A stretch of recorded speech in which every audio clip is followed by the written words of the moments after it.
وَلَقَدْ يَسَّرْنَا الْقُرْآنَ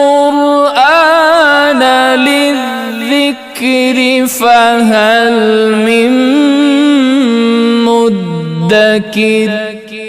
اس آیہ مبارکہ میں اللہ تعالیٰ نے منع کیا ہے کہ بے جا سوالات نہیں کرنے۔ سوال بھی عقل کی علامت ہے۔ بات تو ہے نا، جو انسان سیانہ بندہ جو بات کرتا ہے تو بڑی سیانت والی عقل مندی والی بات کرتا ہے۔ سیانہ بندہ سوال بھی کرے گا تو عقل والے کرے گا۔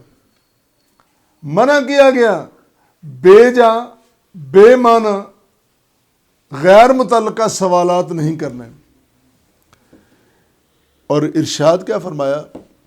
یا ایھا الذین آمنوا لا تسألوا عن اشیاء ان تبد لکم تسؤکم وَإِن تَسْأَلُوا عَنْهَا حِينَ يُنَزَّلُ الْقُرْآنُ تُبْدَ لَكُمْ عَفَا اللَّهُ عَنْهَا وَاللَّهُ غَفُورٌ حَلِيمٌ۔ اے ایمان والو، کچھ چیزوں سے متعلق سوال نہ کرو،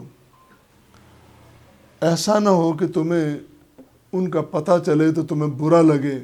سوال تو تم نے کر لیا، پھر جب سوال کا جواب ملا تو پھر تم پریشان ہو گئے۔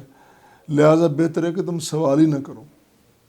جب تم سوال کرو گے، اس دور کی بات ہے، اس وقت سوال ہوتا تھا تو اللہ کا قرآن آتا تھا۔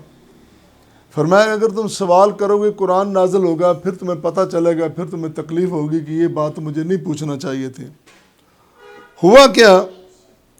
امام بخاری نے صحیح بخاری میں ایک روایت نقل کی ہے کہ حضرت انس بن مالک رضی اللہ تعالیٰ عنہ بڑے معروف صحابی ہیں، اور بڑی چھوٹی عمر میں نبی کریم صلی اللہ علیہ وسلم کی خدمت میں رہے اور بڑا عرصہ گزارا انہوں نے۔ اور انہوں نے ایک دفعہ بڑی خوبصورت بات کی کہ میں اتنا عرصہ نبی کریم صلی اللہ علیہ وسلم کی خدمت میں رہا اور مجھے آپ نے کبھی یہ نہیں فرمایا یہ کیوں کیا، یہ نہیں کرنا تھا، ایسے نہیں۔ اتنا پیار، اتنی محبت، اتنی کریمی رحیمی غفاری، یہ پہلو بھی تو ہمیں سوچنے چاہیے نا۔ وہ کہتے ہیں کہ ایک دفعہ نبی کریم صلی اللہ علیہ وسلم نے ایسا خطبہ ارشاد فرمایا کہ ایسا خطبہ ہم نے کبھی نہیں سنا تھا۔ ایسا خطبہ کہ آپ نے فرمایا لو تعلمون ما اعلم لضحکتم قلیلا ولبکیتم کثیرا۔ میرے ساتھیوں، آپ خطبہ فرما رہے ہیں، میرے ساتھیوں، جو میں جانتا ہوں، جو علم مجھے اللہ نے عطا کیا ہے، اگر تمہیں بھی پتہ چل جائے، جو جو باتیں اللہ نے مجھے بتا دی، اگر تم سب کو ان باتوں کا پتہ چل جائے، اللہ اللہ، پھر کیا ہے؟ لضحکتم قلیلا، تم پھر تھوڑا ہنسو گے اور زیادہ رو گے۔ جب یہ الفاظ سنے، انس کہتے ہیں یہ الفاظ سن کر صحابہ نے اپنے چہرے چھپا لیے، چہرے ڈھانپ لیے اور زاروں قطار رونا شروع ہو گیا۔ اللہ اللہ۔ ہوا کیا؟ آپ نے فرمایا کہ ایسے تم سوال کرتے ہو۔ ایک شخص آیا، اس کو کسی نام سے جو اس کا منسوب تھا نا کہ فلاں کا بیٹا ہے، اصل میں تھا وہ نہیں، باپ اس کا وہ نہیں تھا جو معروف تھا۔ اب اس نے سوال کر لیا، اللہ کے رسول صلی اللہ علیہ وسلم مجھے بتائیے کہ میرے باپ کا نام کیا ہے۔ تو یہاں تو سارے پھر ہر چیز نکھر جانی تھی، واضح ہو جانی تھی۔ آپ نے فرمایا تیرے باپ کا نام حذیفہ ہے۔